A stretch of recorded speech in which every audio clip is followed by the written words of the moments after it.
Hey friends, Kevin here, trying to bring you the good and the bad and the ugly of anything to do with van life. And I've showed you videos before of things that happen to other people. This one happened to me. One of the things I didn't think would ever actually happen, and I titled it Slashed.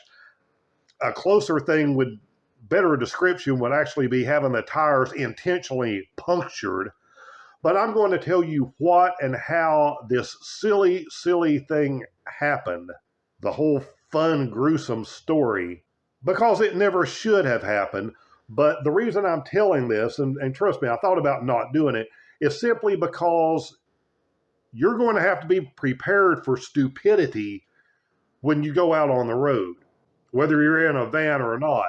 If you're traveling, doing a lot of traveling, that's just the way it is. Unfortunately, you're going to run into oddball situations that are going to cost you money, and you have to be prepared for that too. So let's get to it and what actually happened. So I'm in a residential area. I'm hanging with friends. I'm going to be there for a while. There is street parking. So I have my big van / mini RV, whatever you want to call it, and it's parked a few doors down at this house that's for sale. This house has been for sale for probably a year at this point. It's not like people are knocking down the doors to get to it and buy this thing. This is in a small residential area. And I have permission from the lady who owns the house, who has moved away, to park my van there. So this shouldn't be any kind of issue, even though technically I didn't need her permission because it's street parking. But I thought it was the nice thing to do because I had met this lady a few years before when I was visiting friends. And there's a little real estate for sale sign in the yard. So no big deal, or should not have been a big deal. So holiday weekend comes. I'm out again with my friends, not paying attention. I've just come back from a really long trip, so I know everything is fine with these tires. It sat there a couple of days.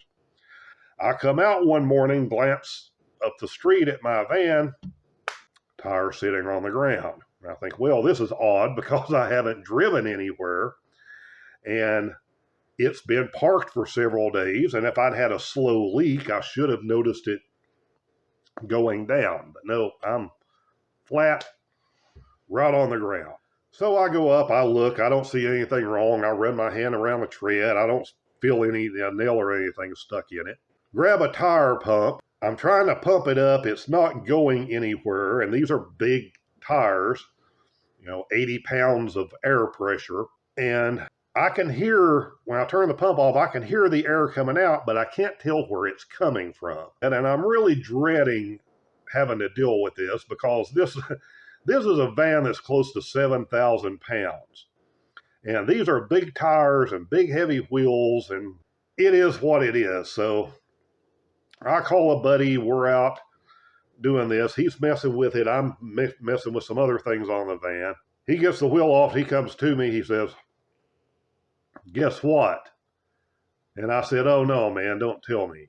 He said, "Yeah." He said, "This was done intentionally." He said, "I finally figured it out." And what someone had done was punctured the sidewall of the tire.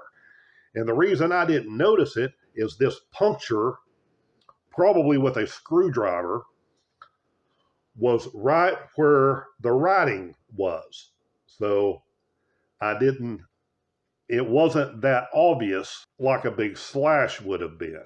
Now you may be thinking, well, that's not a big deal because a little puncture, you can just use a tire repair kit, couple of dollars, and plug it. Well, if you don't know a lot about tires, tire repair kits are only made to be used on the tread, on the part that's touching the road, not on the sidewall.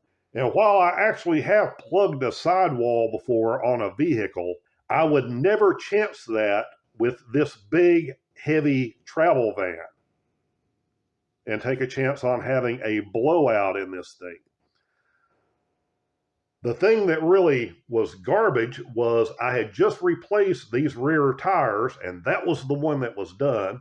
I was going to replace the front tire soon anyway, just because of age. So if they'd done the front tire, it wouldn't have mattered. But no, they had to actually hit my newly replaced rear tire.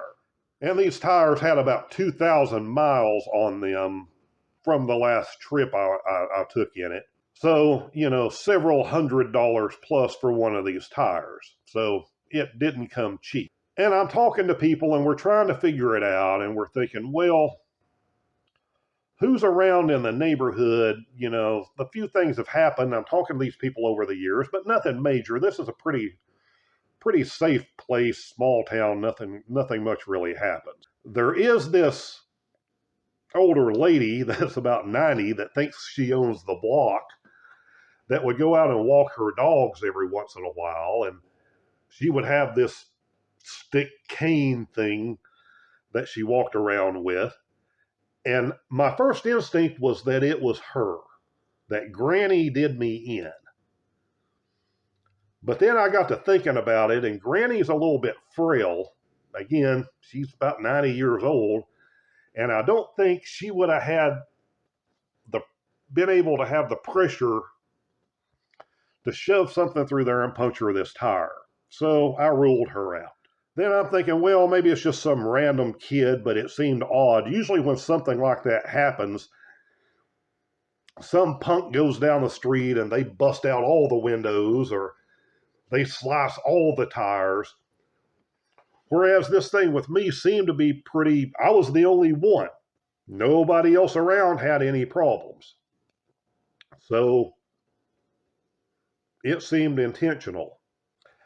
And it took me a few days to put it together. And as a matter of fact, I called the lady back whose house I was parked in front of, just talking to her and catching up because, like I said, we had met over the years, and making sure that she had no problem with me still having this van parked in front of her house that was for sale. She was as nice as she could be. Absolutely no problem. Park it there as long as you want to. And that ruled that out, I thought.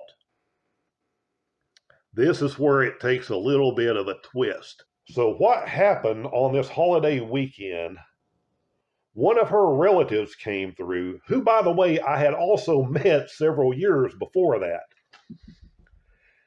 And this guy, I guess, came through from the city about 4 hours away. The house was in his family, and I guess he didn't like my old beat-up van/RV parked in front of it. And I guess he figured if he punctured it, that I'd get the message that, I needed to move that thing somewhere else. The sad thing is, this dude has an RV and travels some also. So this arrogant, retired man who has an RV punctures my tire on a miniature RV, and in whatever part of his little brain thinks this is okay.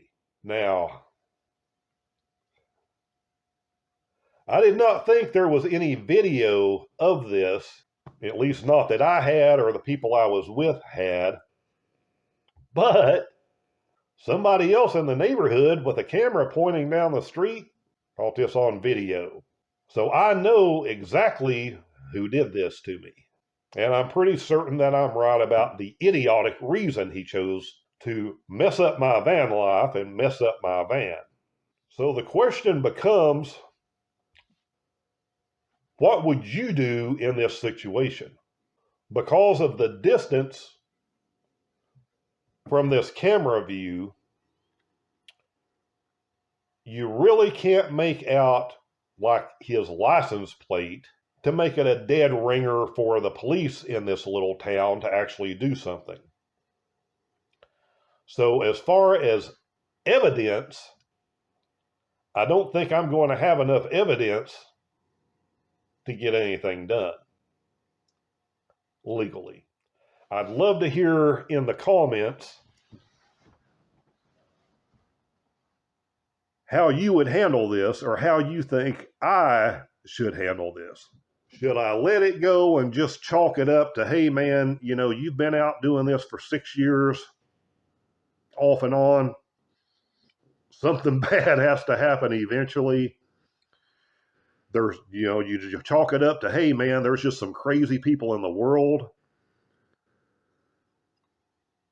Some mean-spirited people, some egomaniacs, whatever, that would think it's okay to mess up somebody else's van